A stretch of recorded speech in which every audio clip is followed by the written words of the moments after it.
today, when we use the term classical Greek, we more or less mean the Attic dialect, which gradually became the lingua franca of ancient Greece.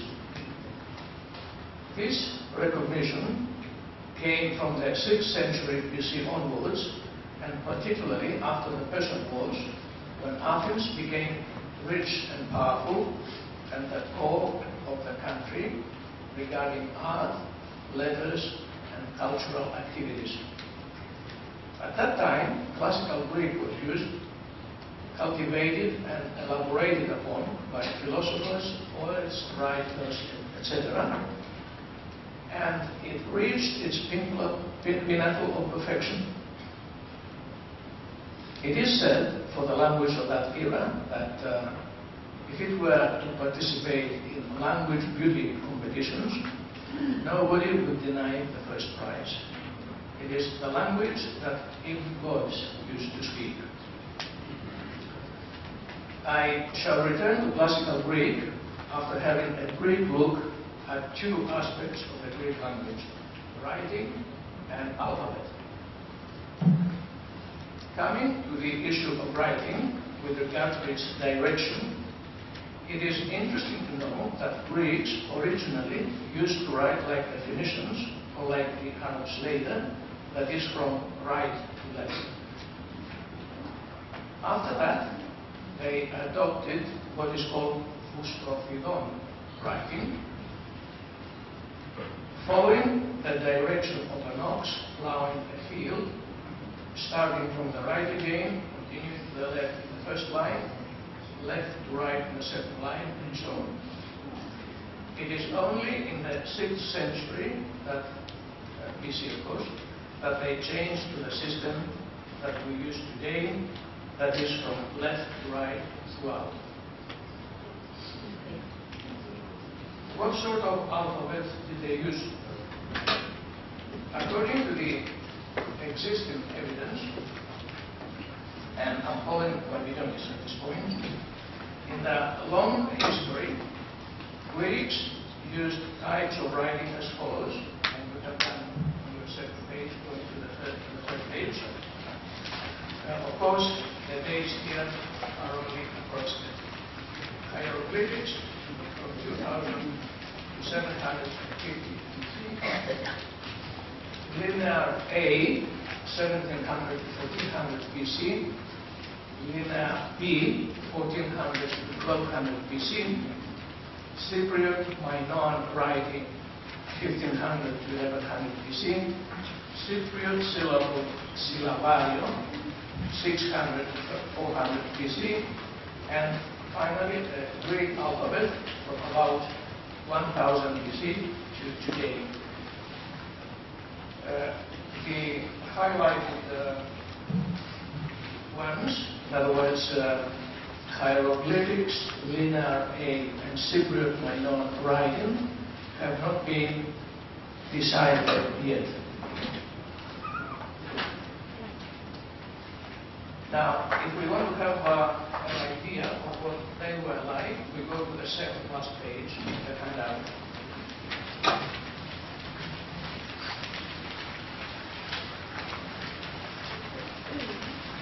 An extreme important development in the history of the Greek writing is the decipherment of linear B by Ventris in 1953.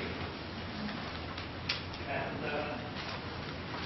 1, 2, 3, 4 examples on the bottom are all linear B. Now, what is this linear B, which was deciphered by Ventris and changed the history of the Greek writing and language? Linear B scripts comprises 4 types of signs: syllabic signs, ideograms, signs of weights and measures, numerical signs. So if we take the second last example that we have the syllabic signs, Kosa, Pasgana, so many. Pasgano is a Homeric word meaning sword. So many swords. How many swords? The word shown is an ideogram, in other words, a picture. So, TP, we have the numerical signs, and there are 5 horizontal lines. Each horizontal line represented 10 units. So 5 by 10 equals 50. If there were single units, there would be vertical lines. Horizontal tens, vertical units.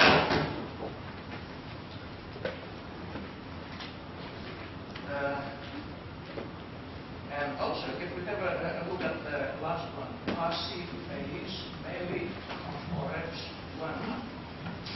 Again, we are striving by the similarity of the language. That's the language of the 14th century BC.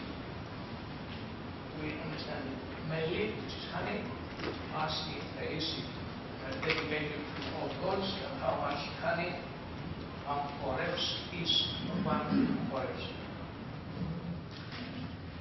So, linear B, with its syllabic signs, constitutes a complicated and imperfect type of alphabet. Take, for example, the following symbol, and you have the symbol on the second page, no, third page, sorry. You write a parenthesis with a dot for an accent.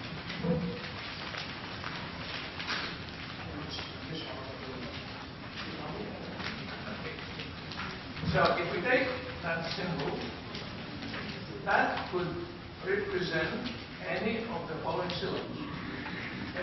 P, P, T, A, P, A, T, A, T. It could be anything of these syllables. In other words, one symbol represents not one sound only, but many different syllables. It is up to the reader to guess whether the syllable is P, P, and so on. This imperfect linear P was abandoned before the 8th century BC in favor of a new syllabic writing which uses the alphabet, or better, part of the alphabet that we know today. At about the 10th century BC, Greeks borrowed from the Phoenicians a new alphabet which still represented syllabic writing and used only consonants. In other words, the reader still had to substitute the missing vowels.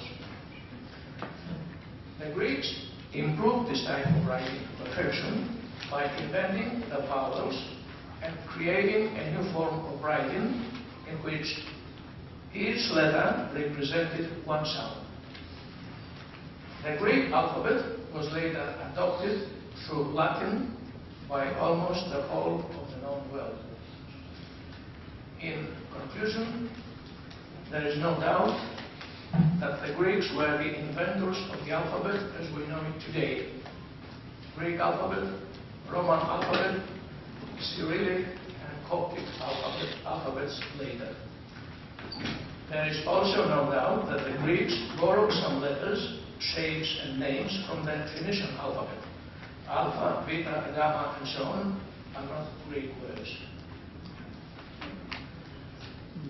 Where experts do not agree is whether the Phoenician alphabet, the one that Greeks borrowed, that is the North Semitic alphabet, had been influenced by other types of writing, such as the Minoan Cretan, that is linear A.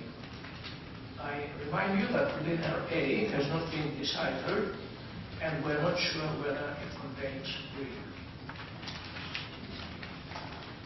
Let us now move to the ancient Greek and the golden age of the language. Let us return to classical Greece, that is the 5th century BC onwards, when the Attic dialect assumes Pan-Hellenic status and gradually becomes the lingua franca of the Greek world. The Attic dialect is continuously enriched and cultivated by various writers of that period, but also by the high political and spiritual level of the people who used it and participated in everyday affairs of the state. Let's remember what Kyriakos pointed out about the Athenian citizens. We do not say that those people who stay away from public affairs are keeping to their business. We say they do not have business in this city at all. Kyriakos describes, of course, Athens in the period of its acme, with its sophisticated citizens and the highly cultivated scholars who contributed to the grandeur of the language. The era which created famous philosophers, orators, poets, or in Kavafis words, Aristoteli, Platona, ti rhetorας, ti ποιητάς, ti ό,τι κι αν πεις. With regard to classical Greek, I am going to touch upon a few characteristics and compare these where appropriate to modern Greek. Classical Greek illustrates an extreme ease in creating compound words, and it is only ancient Indian and modern German that can be compared to it. Here is an example of a compound word from the classical era found in Aristophanes, and it is in the third page of your handout. It's being translated into Greek, but it's very similar in ancient Greek as well. It describes a combination of foods. What sort of food does he like? He likes everything. Puts them in one word. The impressive capability of classical Greek to form compound words has been inherited and developed even further by modern Greek.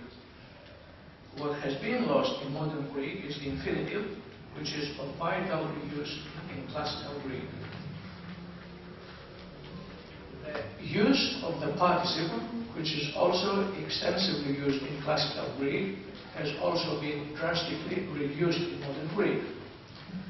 As a result, we now need to analyze what would be a participle in ancient Greek and use many more words in order to say the same thing. For example, the expression tis nun echusin in ancient Greek, 3 words, must be rendered in modern Greek σε εκείνους οι οποίοι έχουν μυαλό, 6 words, twice as many. Or δριός πεσούσεις, 2 words, in modern Greek, όταν πέσει μια βελανιά, 5 words. From the great number of participles in classical Greek today, we only use 2 participles. The present participle of the active voice ending in ondas, πηγαίνοντας, ξεκινώντας, and the present perfect of the passive voice ending in menos, αγριεμένος, and so on. Modern Greek has also lost the optative mood, ευκτική, and the dual number, the οικόσαριθμός. Today we only use singular and plural. What I mention here is only a sample of the grammatical features which existed in classical Greek and contributed to the flexibility, the fluidity, the synthetic nature, and generally the richness of the language. Let us move to the pronunciation. In Greece today, we pronounce classical Greek in the same way as we read modern Greek.